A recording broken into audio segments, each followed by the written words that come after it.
Magandang araw mga kasari-sari, kamusta po kayo? Kamusta ang inyong negosyo dyan?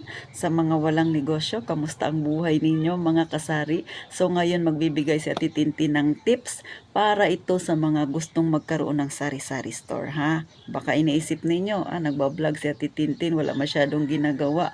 Madali lang pala yung magkaroon ng sari-sari store, relax lang, nakaupo lang sa tindahan, nag-aantay ng customer. Syempre, may ganong mga panahon, pero hindi sa lahat ng pagkakataon. No? Ito, bibigyan ko kayo ng idea ha.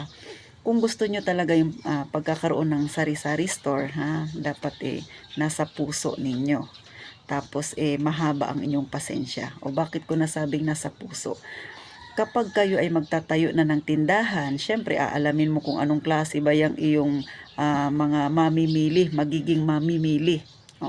Kapag sila ay mahilig sa tingi-tingi, ang tindahan mo dapat ay repack is life. At kapag nangyari yan, halos maghapon gugugulin mo yung iyong oras sa pagre-repack-repack. Nagre-repack ka ng mantika, ng suka. Sa bagay ngayon may pouch na, pero sa amin dito minsan may bumibili pa rin ng mas mababa doon.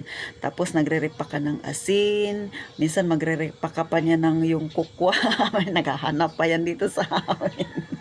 Tapos kung ikaw ay bumibili ng mga yung kalahating kilo na ng ng paminta, magrepack ka ng buo, ng crack, ng powder, di ba? Yan ang ginagawa ng ng tindahang sari-sari store. Kapag ang tindahan mo, ang yung mamimili ay mahilig sa tingi. Tapos bibili ka ng sibuyas, kung ang environment mo ay kagaya ng sa akin, mahilig sa palima-lima sa isa-is, bibili ka ng sibuyas, mamimili ka sa palengke ng ganyan kaliliit.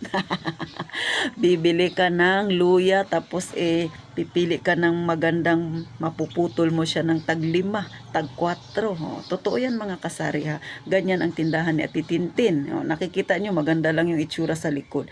Pero syempre, dahil mga dilata yan, pero ang tindahan ni Ate Tintin, kapag bawang may tingi, tag piso. Ang luya may nakakat na ako, tag 4, tag 5. Di ba?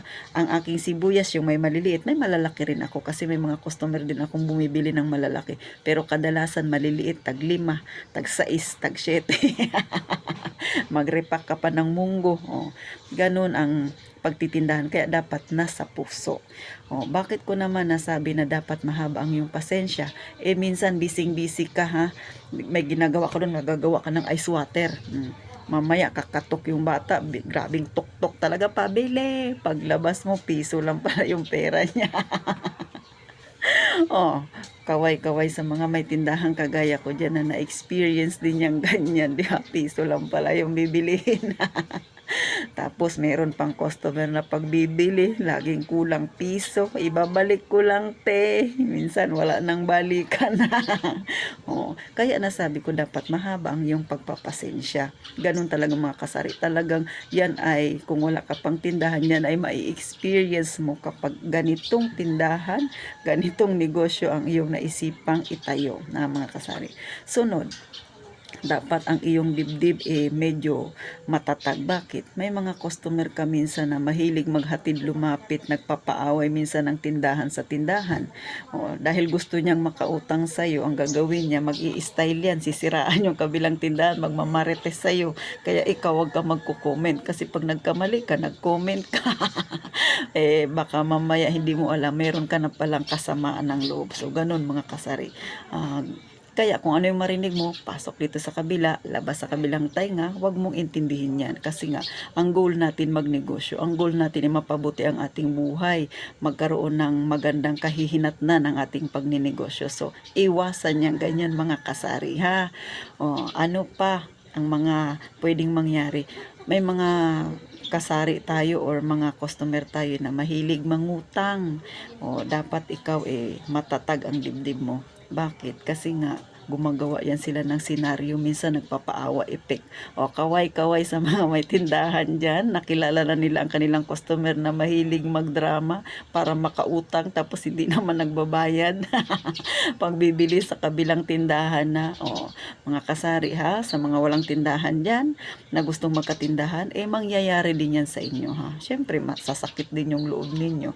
Kaya kailangan ang iyong loob ay tatagan mo sa mga ganyang uri ng magiging customer mo, mga kasari. Ito naman ay payo lang. Lahat tayo ay daraan yan. Kahit ako napagdaanan ko yan ha. Hindi magsasalita si Ate Tintin ng ganyan kung hindi niya na-experience yung ganyang uri ng mga mamimili, mga kasari. At hindi lang yan ang ma-experience mo. Minsan, syempre, pag biglang tumaas yung mga paninda, hindi naman natin hawak ang presyo. Tapos pag dating mo dito, syempre magtataas ka. May mga customer na, ay, tumaas na. Ang taas naman ang paninda mo. May mga ganyang customer. So, dapat alam mo rin kung paano sila i-handle, mga kasari. At syempre pa, ang higit sa lahat ha, na medyo nakaka-stress talaga taon-taon na nangyayari sa ating buhay sa mga may tindahan dyan, yung magre-renew ka ng iyong permit. Ganon, mga kasari. Dapat ang iyong ipambabayad sa iyong permit ay manggagaling rin sa iyong tindahan. Kasi, syempre, dyan mo masusukat kung ang iyong tindahan ay kumikita na talaga. Kung ang iyong tindahan ay sumusulong na. Baka mamaya naglalabas ka ng pera para lang ipambayad sa permit. Aba, hindi yun pasulong, paurong yung iyong tindahan. So, ganun, mga kasari ha. Kaya, kailangan maging masinop sa sa kita ng iyong tindahan, mga kasari.